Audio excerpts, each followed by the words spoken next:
Good morning again, Muscatine. It's take 2 of the Muscatine Today show. Like earlier, I promised we're going to be down here at Bear for their annual mental health walk, and it's an absolutely gorgeous day like it was last year. So, Claire, how do you do this? How do you get this amazing weather every year? We just pray for it and it happens. That's easy enough, right? So, if you two could just real quick introduce yourselves, give us a little idea of what you do at Bear, and then we'll talk about the mental health walk, which is ridiculously awesome. Well, good morning, everyone. I'm Clara Arceo. I am the HR administrator and associate here at Bayer Muscatine. And I've been with the company for almost 7 years and happy to be leading the mental health awareness campaign. I'm Jennifer Livermore, and I'm the occupational health nurse here at Bayer. I've worked here, my 5-year anniversary will be June 4th. So I'm looking forward to talking with you today and also for you to share in this great day with us. Okay, so folks, as you're usually aware, when we come back from a commercial break or a cut, I'm usually laughing. This time they got to because you just totally missed about a 7-minute sneezing fit. So it's what fresh air does to me. I'm not used to it. So, Clara, what we were talking about was, with this being Mental Health Awareness Month, you guys did a great job last year launching your first campaign and your first walk. What were you guys able to do to build on that for this year? Yeah, so this year, like I said, we wanted to take it to the next level, and we knew we really wanted to raise awareness on the stigma around mental health and also raise awareness on suicide prevention. So what we did this year, we hosted a couple speakers.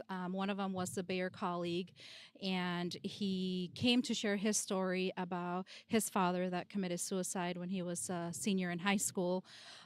So talked a little bit about suicide prevention, and then we were blessed to have some community members join us as well. So the Brunsons, I'm sure a lot of you know Alma and Brian Brunson.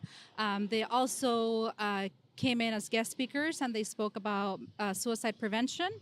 And then today we're closing our campaign with this beautiful mental health awareness walk. So as you guys prepare this stuff from a clinical or a nurse's perspective, what are the things that you love seeing about this as far as how people embrace it? Well, anytime you do something new, you wonder if you're doing the right thing for the right people, and if you're just thinking that this is what people need. And it was last year at the end of COVID, which is why our campaign was over 3 months last year. But we did do a survey, and we did get a lot of just personal feedback. But upon sending out the survey to say, what did you think of last year? What would you like to see this year?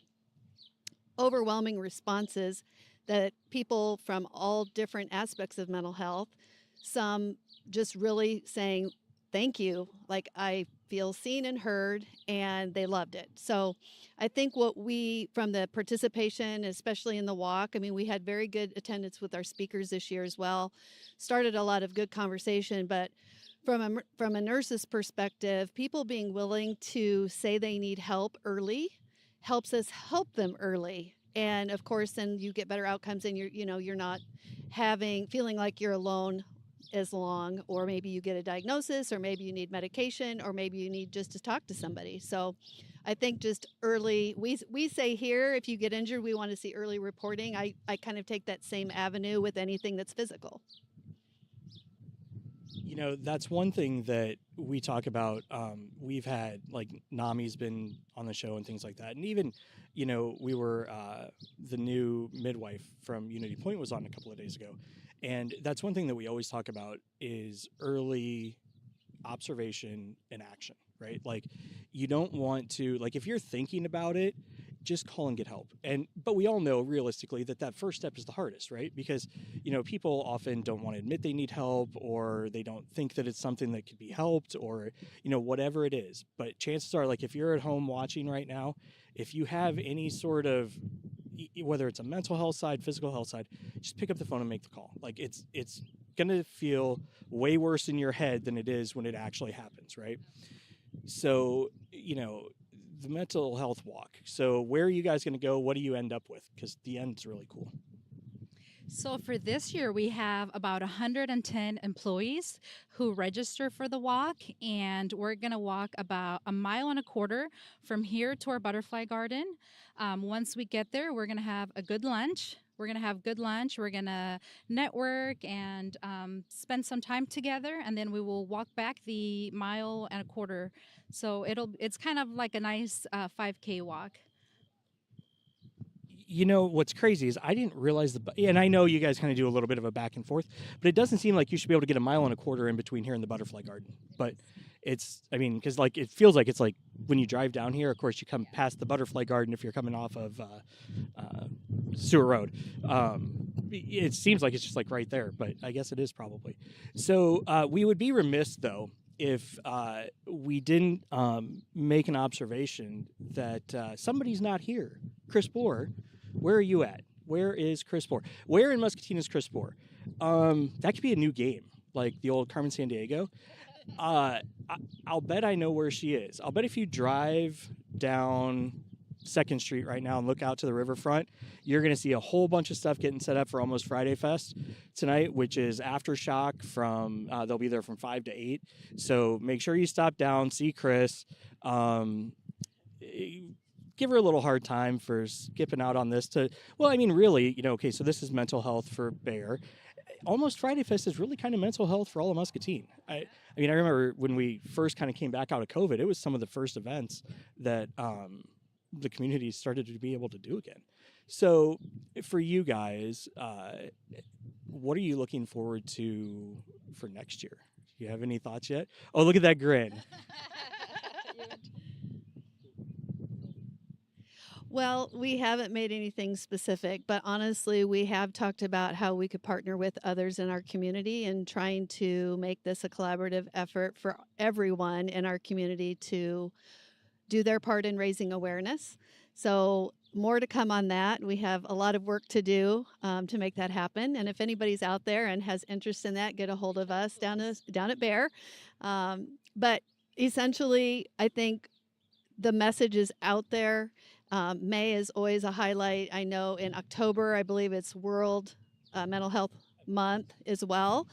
And so, people just need to hop online, read about it, help a friend. Don't be afraid to say something to someone. I think that's the main thing we've learned, I think, in planning all of this is sometimes someone just wants you to say, "Are you okay?" and really listen for their answer. We walk by each other all the time and say, "How's your day? How's your day? Everything's great." And no one really answers really how they are. I think they're afraid to hear the answer, but sometimes someone doesn't want you to solve it. They just want to tell someone. Yeah, and that you're absolutely right. I mean, it's the connection function. Yep. It's just, having a little bit of a voice that you can put out into the world, have somebody acknowledge it. And a lot of times that's enough just to be like, take it off your shoulders. You're not asking them to solve any problems. My wife and I have this conversation all the time when she tells me, she's like, "I don't need you to solve it." I'm like, "Hey, yeah, but that's what I do." Right? Like I'm a problem solver, right? But it really is that easy. It's just listening. It's that empathy versus sympathy thing, right? It's feeling with someone. And that's what it's really all about. Sympathy doesn't get anybody anywhere in reality, right? It's all about empathy and learning how to feel with people without taking it on yourself and being able to just kind of manage that mental toll that everybody's going through. So, well, guys, it's going to be a great event. I got a feeling we should be kicking off here pretty quick. Yeah. Get things started now. So, well, thanks for hopping on real quick, and let's go have some fun. Sound good? And we'll see you guys next year. Yeah, okay, right. Yep. And we will see you on Monday morning.